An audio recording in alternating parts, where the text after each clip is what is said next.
Welcome back to your Feel Good Breakfast Show. It's a Monday morning. We are live, large and in charge and ready to tackle our relationship talk for this Monday morning with Dr. Eve. Now, of course, for most of us, when we go into a relationship and date someone, you'll kind of set list of qualities you'd like to have, those deal makers, if you will. But for every deal maker, there's a deal breaker, the kind of things that would make you go, no, never pass this line, it's the end of it. And so we want to talk about those this morning. And we're going to look at it from two perspectives, because I've kind of looked at this as things that you preemptively have your little list, as you were saying, but also there are things that come up, things that can happen to you. So Dr. Eve, we got a nice one, meaty. We're going to chew through this one. We're going to juice this one. We're going to juice this one. How would you, when you were preparing to broach this rather tricky, difficult subject, how do you define a deal breaker in a relationship when it comes to the psychological understanding of it? So what I want you guys to do, testing time. I'm the therapist. Think about the qualities that you most admire in friends and family. Let's start out with that. And I want our viewers to be doing the same as we begin to talk about what deal breakers are. Think first about the positives, the qualities that you most admire in people, family, friends that you hang out with. A bit of backbone, fire. a bit of okay, passion, great. So passion, fire. Someone who's dependable, dependable. someone you can count on. Loyalty. You know, loyalty. Are we talking about things that we like within ourselves? Because I think... Which is a great point that you know what, that is such an important point that you're making, because the first thing that we need to do to establish what our deal breakers are, to look at what are the things that we really value in ourselves. What are the qualities that we value? Because we always want to mirror that in a partner. So what are the qualities that we say, really, we contribute and add value to somebody else, and things that are really valuable to us. We always, Kat, we talk about values a whole lot. What are the things we value about ourselves? And then the next question is, what are the qualities that you really admire in other people? Loyalty. I mean, if I ask, you Graham, you say, what did I do to prepare? What are the things that are really valuable to me? So it would be something like, I'm very interested in somebody's politics. Are we saying here then that it's more a case of birds of a feather flock together than opposites attract? That when you look at someone, you're actually looking for the mirror image of yourself? Yeah, we do that, but only in terms of values, not in terms of what activities we have in common. That's nonsense. Values, so things that we really value, things like loyalty, things like passion, things that are, like people who are interesting. For me, it would be, what is your political affiliation? What are your prejudices? Do you have any prejudices? Because those are things I admire about myself. I don't want to be judgmental, so I'm never going to be hanging out with somebody who's judgmental. Okay, so we have this as a foundation of saying, these are things that I really value in myself and things that I really value in people. If you think about people you hang out with, why would you then go and get involved in a relationship with somebody who is outside of that? Because qualities you that you love don't admire. them. Oh my God! Come on, man! But you talk like this, like we plan relationships, like we're like, okay. We're gonna start dating at 2 p.m. I'm sorry, for me, it's always been a kind of a reverse engineered process, and that's the joy of it, is you end up learning or helping each other grow and change and morph, and then they leave you and go and get married to someone else. And, I'm really stirring the pot here, but that's the bottom line, is we don't often get to choose the people we fall in love with. But you are going to eventually, once that love settles down, and the majority max time of that is 18 months, you're then going to get into, these things are deal breakers for me. I don't really feel comfortable. The top relationship deal breakers. This is a study that was done. We're going to keep it there just for you to kind of think about for a second, but we're going to keep our lines open, 0214309881. Our relationship chat on this Monday morning is all about deal breakers in your relationship. Reflect on some of those. Give us a call. We'll be back with Dr. Eve shortly. It's my Feel Good Breakfast Show. Welcome back. It's a Monday morning. Dr. Eve is in the hot seat. We're talking about deal breakers in relationships. We're about to unpack this topic. 0214309881 is the number you can call. Please bring up these statistics. We're gonna start from a basis point to just look at where, and this was a survey done, I understand, with college students here. So talk us through the long-term and short-term triggers here. So I think these are very basic to what people anticipate or expect, or what you were saying earlier, Graham. Also, it's politically correct to be saying these are the things. If my partner has this, I'm going to be done with this over here. Contentious is STD. Most people don't disclose, but if you disclose, I mean, as a viewer, would you get rid of somebody? Would that be a deal breaker for you? If your partner said, actually, I do have herpes, you're probably going to get it as well. Would you break it? If somebody had HIV, AIDS, would you end it? Would that be a deal breaker for you? I mean, considering how many people in our country are infected, would that be something a deal breaker? Yeah. Poor hygiene. I know this is something really important for women, that bad grooming, poor hygiene leads to low desire to be sexual. Would you end a relationship? Would you end a relationship because of some of these? Yeah. Things that for me are completely non-negotiable would be untrustworthy. Obviously, if there is infidelity, somebody's in a relationship already. Alcohol or drug problem, and I think that, that's contentious. Because do we just throw somebody else out because they have an alcohol or drug problem? Yeah. Is it a deal breaker, or is it that Because something... sometimes the tough things that you go through Yeah. make you the better person, make you the person that you're supposed to be. I think the you know? deal breaker would be they're untrustworthy because they never told us beforehand. Yeah. That would be the deal breaker for Because me, right? there is this kind of general overlap with a lot of these sorts of I know, things. I know. That seems to be, because so many of these you can change. Yeah? I was about to say, so how many of these do you look through and you think, but these are teachable, or you can learn. correct them, Yeah. Well, look, anger issues and abuse is a deal breaker. Yes, of course. That's what I'm saying. And we Which do- of these Yeah. do you think are teachable, and are people willing to work around? Thank you. That's a critical point. Willing to work around. Yeah. If your partner, that's a deal breaker, Kat. If somebody's not willing To work around it. To work around, to be Like, you partner really with smell bad and I can't take it. I can't buy you any more cologne. It's done. Exactly right. Wow. Because they're not listening to you. It's not about the bad smell. It's because they're not listening Or maybe to you. it's too difficult for you to be able to broach how to deal with that. Why is it difficult for you? Is it because you're afraid they're going to have an outrage, or they will be abusive towards you, or they'll be nasty to you? You're gonna hurt That's them, a deal yeah. breaker. That's a deal breaker when it comes to that kind of thing. Infidelity is also kind of iffy, because people say, deal breaker. If my partner ever cheats on me, I'm out. How many people really leave? But that being said, abuse, you call it a deal breaker, Yeah. but how many people, especially women, stay in abusive relationships? That is sad. Why? That is I guess sad. that to ask the question why is a topic. and a It's discussion very, for a it's very different complex. It's- it is Let's that. have a look at another set of statistics Let's do here that. are also in decreasing order of, I guess, how people voted for them over there.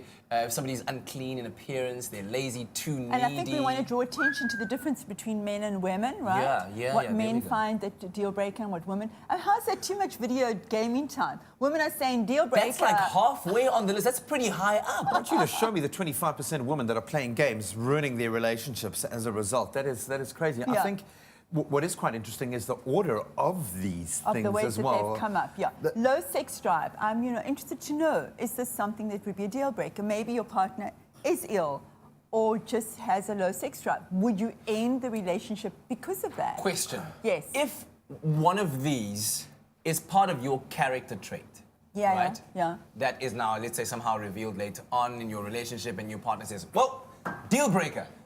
Should you consider saying, okay, fine, but I'll change it then. I'll change it and I'll work through it for you. I think that's beautiful. I think it's important that we have some changes that happen all the time, the deal breakers. But I want to pick up on what you said now. I mean, look, the basic 101s. I don't want to have children, you do want to have children. I'm religious, I'm not religious, I want you to convert, I'm not willing to convert. We know that those are How's this one? Talks too much. Talks too much. 20% of women will break up with you. To all you the talk girls too I've much. loved before, I'm so sorry. All right, should we okay, put it on yeah. ice for a second? Okay, 0214309881. Give us a call, engage with us on this topic. What is a deal breaker for you and why, Dr. Eve? Yeah. Please give we'll us be a back call, man. I'd shortly. love to hear from you, man. Sure. It's my feel good breakfast show. He declared himself. That was it. We were done. Yeah, we are okay. Done. We So are looking We've been at talking deal about breakers. our own Conversation deal carries breakers. on. Yeah, yeah, Goodness. man. All right, so we're back again. Conversation on this Monday, talking to Dr. Eve about what are the deal breakers in your relationship and what are you willing to work around should you be deciding to work around certain things that were initially deal breakers for you, but you're willing to understand for your partner. Give us a call on 0214309881. I want to bring in other deal breakers. I mean, Yes. these are ones that we know. People they create their tick boxes and they know that these are things that, you just you can either work with them or you can't. I do want to say to people, linger a little longer. Linger a little longer if you think that these are, real deal breakers. Like, for me, self-confidence. Can you work with somebody? Can you let somebody know that this is something that I want you to develop your own passion? But then there are other deal breakers as well, which I think are very vital, which we don't talk about. Things like if my partner has a mental illness, if my partner has depression or anxiety or any kind of psychiatric illness, or a disability. I was going to ask, with differently right? abled people as well. Exactly, Graham. Differently abled. Is this going to be a deal breaker for you? If you meet somebody, and then later on, if your partner does become differently abled or mentally ill, would you end that relationship? So that's the one thing. The other thing as well is that I think over time, like let's say you're dating for a year and things don't change. Would that be a deal breaker? If this person has never said to you in the year, I love you, I'm not showing you any affection, but we hang out together all the time, but there's no real signs of affection, signs of commitment, would that be a deal breaker? If this person hasn't introduced you to family or friends yet, would that be a deal breaker for you? Would you say, oh, you're not really serious about me, I'm out of here? Those are things that I think people need to think about as well. So, okay, so you're saying, would that be a deal breaker? So I guess a rhetorical question for everybody out there who's answering it for their own. To what extent, if it is a deal breaker, should you be willing to push yourself to say, to this far and no further? I love that, because the most important thing in any relationship is self-value. Yeah. Self-honoring. And you have to have your own deal breaker. You have to say, I'm no longer going to be in this relationship if this person does not introduce me to his or her family. And after a year, I don't feel as if I belong anywhere or as if anything is going anywhere, if you wanted to go anywhere. And then that should be for you, I'm walking away, not hanging around waiting for this person to claim you. When do we preempt that and say and be open? Do we do it right at the beginning and get out our checklist? All right, let's just see how we match up here. Isn't it safer to do that? Or do we, because most of these deal breakers, let's be honest, are based on past experiences. That's true, That's Graham. never happening to me again. So if that, that's so at very what true. point do we That's preempt? such an interesting thing that you say that, because people, I know that when I work with clients, they will say, I came into this relationship with my past injury, and this was my tick list. If they were not, let's say, for example, somebody is gay. If they have not come out as gay yet to their family, deal breaker. If they are somebody who's still involved with their ex-partner and there's still baggage, deal breaker. If there are kids that are still around, deal breaker. And then you meet somebody, and as you said earlier, you fall in love, which you don't intend to. Are those still your deal breakers?